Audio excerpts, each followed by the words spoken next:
Another highly requested game. Today we are analyzing a game called WRC FIA World Rally Championship. The 2010 one, if anyone asks.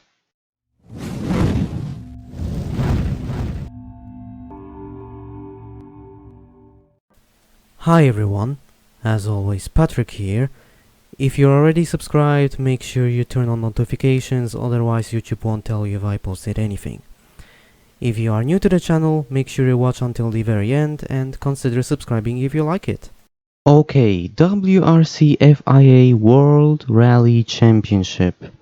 You know what, I'm just going to call it WRC 2010. That name is way too long. Anyways, WRC 2010 was made by Milestone and published by Black Bean Games in 2010, as I've mentioned before. That's all you need to know about the developer and the publisher. So now let's start analyzing the game by analyzing the graphics. For a game released in 2010, it doesn't look good. To prove my point, let's compare the graphics of WRC 2010 to other games that also came out in 2010. Craze, Speed Dreams, Need for Speed World, Crash Time 4 The Syndicate, Rally Poland, and Supra Torque. Don't forget that in 2010 we also had games like Blur, Need for Speed Hot Pursuit 2010, Split Second Velocity, MX vs ADV Reflex, Superstars V8 Next Challenge, and Nailed. While WRC 2010 is not the worst looking game of 2010, as a matter of fact it does look better than some of the games I've mentioned. When it comes to games like Split Second and Blur, WRC 2010 just cannot compete with those games graphically.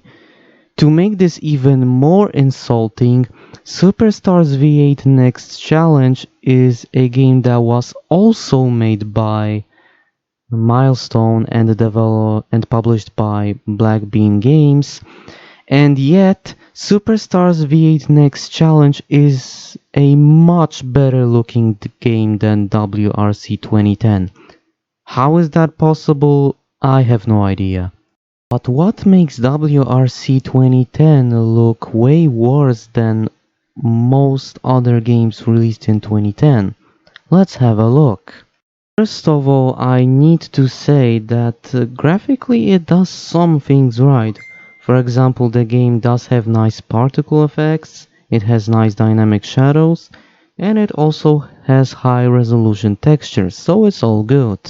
So what's the problem, you ask? Three things: bloom, motion blur, and depth of field.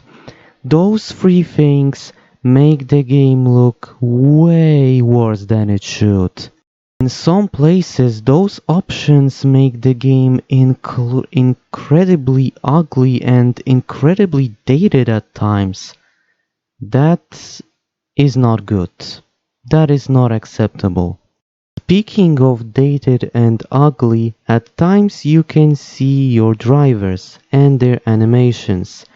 Those animations are very stiff and bad. I don't think Milestone used mocap. Actually, I think they didn't use mocap for these. I mean, you don't really need it in a games like this. But I just can't get over the fact that those driver animations are very bad. There is some silver lining in all of this though. When it comes to bloom, motion blur, and depth of field, you can turn those off in the launcher. And if you are playing this game for the first time, actually, regardless if you are playing this game for the first time or you are doing a repeated playthrough, I highly suggest you turn those options off. Turning those options off makes the game look way better. And I would say it's actually on par with other games in 2010, released in 2010, but only if you turn those options off. Speaking of turning things on and off, let's talk about options. Well, the game does support widescreen resolutions like 1080p. Sadly, it doesn't support 4K, but for me it's not a problem. I don't have a 4K monitor, so I can play this in 1080p. It's fine. It also supports VSync, anti-aliasing, anisotropic filtering, and it also runs at high FPS. But there are some catches. When it comes to high FPS, to enable those, select in launcher video settings and disable or enable VSync, then select in pull down list refresh preferred refresh rate. Any supported rate possible to choose, even 240 Hz. When it comes to vertical sync, you have to select them in the launcher, video settings tab, checkbox, wait for VSync. When it comes to anti-aliasing, the game supports FSAA anti-aliasing either 2 times or 4 times. And when it comes to anisotropic filtering, it is possible to force them through video card drivers. That's all well and good, but there is one problem with the options. There's no FOV slider, and sadly no one knows how to fix the FOV, so you're stuck with the FOV the game gives you. That's pretty bad, but I can deal with this. As for the game's stability, it didn't crash, it didn't stutter, but it did lag one time. And that one time was really unfortunate. Because of this lag, I crashed so hard into a tree. You could see that earlier in the video. So yeah, I'm guessing if I didn't record the footage for this game, this wouldn't have happened, but I need to record footage for this, for my analysis video somehow, so yeah, that's what happened to me. But other than that, it's a good PC release. It just made some weird choices and some functions are lacking. But that's all you need to know about the graphics. Now it's time to talk about the story. Now you're probably thinking, this game doesn't have a story. I think it has, but it never goes anywhere. You start the game by racing on a special stage, then you get your first sponsor, and then the story never goes anywhere. Basically, you are trying to become the best WRC driver in the world. And that's all you need to know. The story is... Actually, I don't know what to think about it. It exists. That's all I can say about it, really. Now it's time to talk about the gameplay. And for starters, I would like to say that the gameplay is much better than the story and the graphics.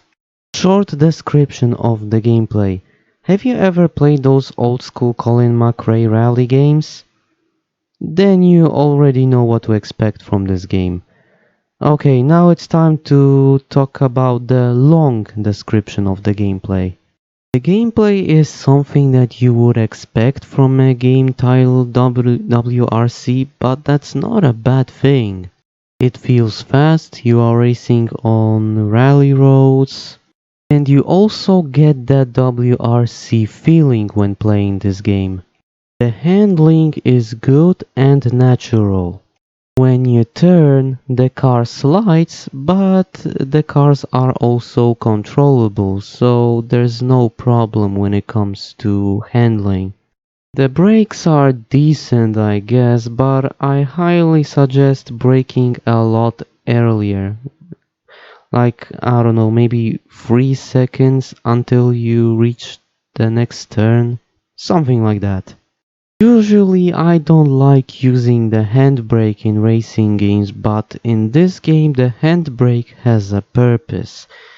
You use it to make U-turns a lot easier. But then again, the same can be said for other rally games like, Dirt Rally for example. Still, this is one of those games where every function of the car has a purpose, and you need to know when to use those accordingly to the track you're currently racing on. I'm having a hard time describing the handling and the general feel of the game, so I thought to myself, you know what? Maybe instead of explaining this, I'm just going to show you what I mean. So enjoy the footage, I guess, for a few minutes. Down, go, go! Right forward, Titans.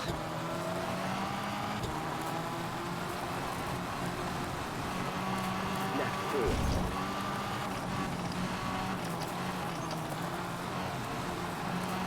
Jump. Jump, very long. Right 6, in, left 4. Right 3, very long, Titans. Right 2, in, left 4.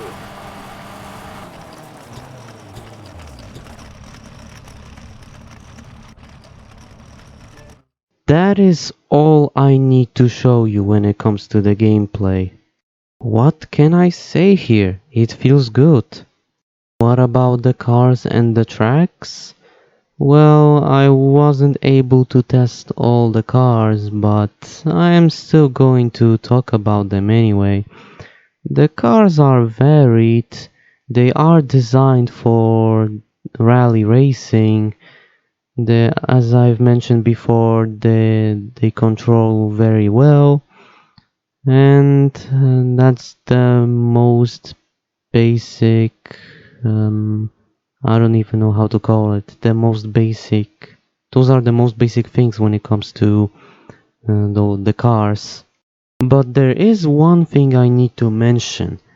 I have played this game on the highest difficulty. Yes, highest difficulty, without any assists and with the AI difficulty turned all the way up. And despite all of that, I had a great time. I didn't find anything particularly difficult, maybe the tracks themselves, because if you make one mistake, well, you can say goodbye to the first place, but it's not a big deal, really. It's not like in Dirt Rally where you have a limited amount of retries. You can retry the stages as much as you want, so it's all good here. And what can I say? Despite the fact that this game tries to be difficult, it still feels pretty easy to me, even on highest difficulty. I mean, sure, on the highest difficulty the AI is aggressive and they don't make mistakes, but I was still able to win and have fun, and that's what matters. Is it harder than Dirt Rally? No, it's definitely easier. I would say that it's way easier than Dirt Rally. It still have some difficult moments, but overall the game is way easier than Dirt Rally. What about the tracks and locations as well? There are so many tracks and locations that honestly I can't even name them all. I can't even show them to you. There are so many. Every location has several different tracks. They are basically split into few different parts. Some of them have more, some of them have less, and you know the rest. I also have to mention that those tracks are really well designed and they really do feel like they belong in a WRC game. Those tracks have all variations of turns, many long straights, and many other things. All of those things combined make the game really fun to play. And I also feel like an actual WRC driver when I play this game. The only thing I can complain about when it comes to the tracks is that they are too linear for my taste. Okay, it's time to talk about the game modes. There are two main game modes, the career mode and the WRC Academy. But to be honest, the WRC Academy might as well be called bonus levels because that's what they feel like. Usually I don't like describing bonus levels first, but I played the bonus levels first, so let's talk about the WRC Academy first. The WRC Academy, aka the level you're seeing right now, is basically a set of 12 levels, split into two parts, six levels in each part. All you have to do is to defeat your opponent in a race. You play a small segment, you play a small section of one stage, and then you have to defeat your opponent. That's it.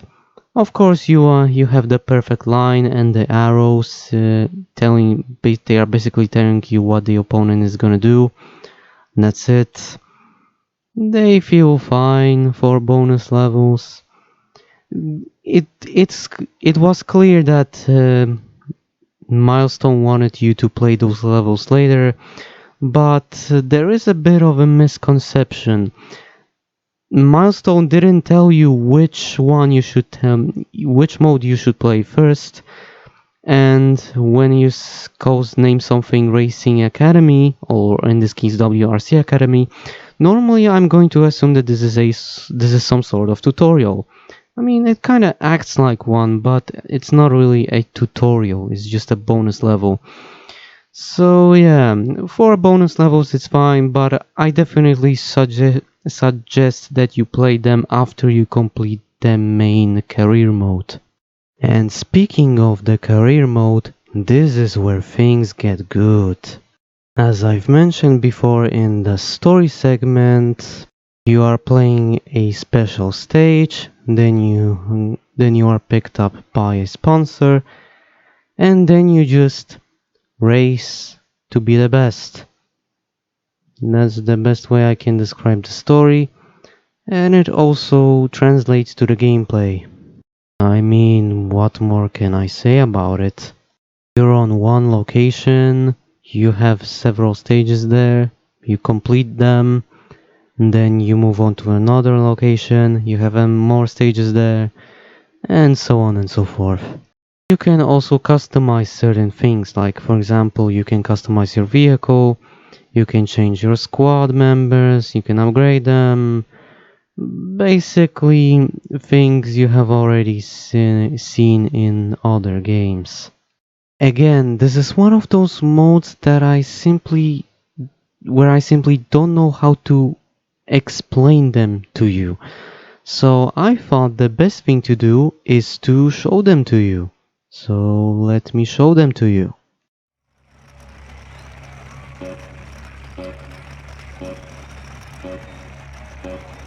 Now, go, go! Right 4 in, left 5, trees, inside. Left 4. Right 3.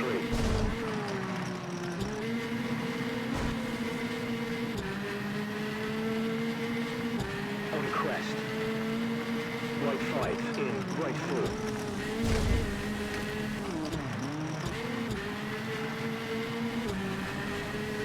Right 2 in, left 2.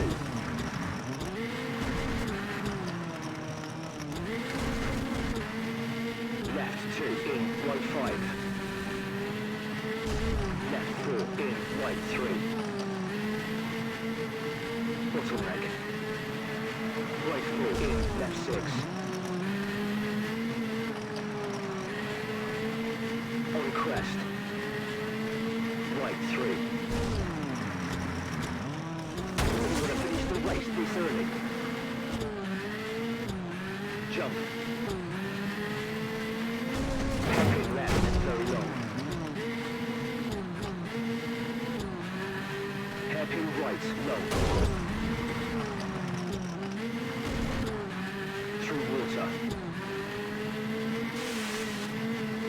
6 in, left 6. White 6 in, left 4. White 6. White 3. Left 4. Trees, inside, very long. Through water. Right 2 in, left 3. Tightens.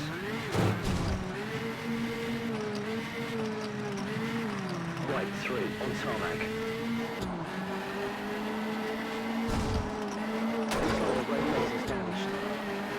Left 3 in, right 4. On gravel.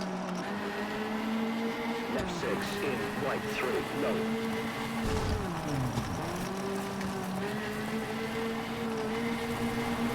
Left 6. Right 4 in, left 6. Right 4. Left 3, drop outside. Right 2, cut on tarmac. Left 2 on gravel. Left 5. Right 4 in, left 4.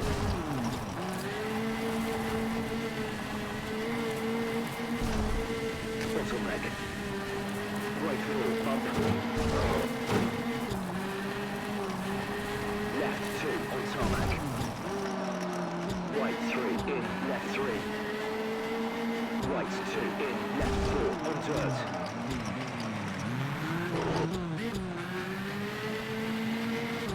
Left 3 in, right 3, building, outside. Left 4 in, right 3.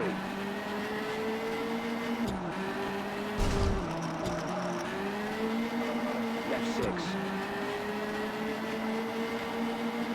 Left 2, through, junction. Right 3, long, tightens, in, right 2.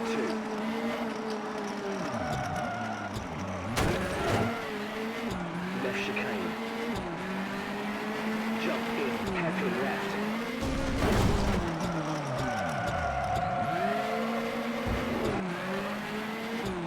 Hairpin right.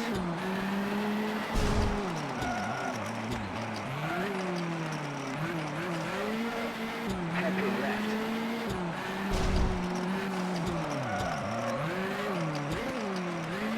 Flat to finish. This one is just his unlucky day. That is all I need to show you, and to be honest, that is all I have to tell you about this mode as well. Okay, now let's talk about the downsides of the game. Well, to be honest with you, I have no idea what to complain about. Well, other than the graphics, but then again, graphics do get better when you turn off motion blur, bloom, and depth of field, so I guess that's one good thing about it. What else can I talk about it? Well, gameplay wise, I don't have anything bad to say. Maybe one day I will make a follow-up video where I will actually talk about the downsides, but not now. Maybe one day, but not now. So what else can I talk about? I mean, I don't really have any negative. I don't have any negative things to say about the gameplay.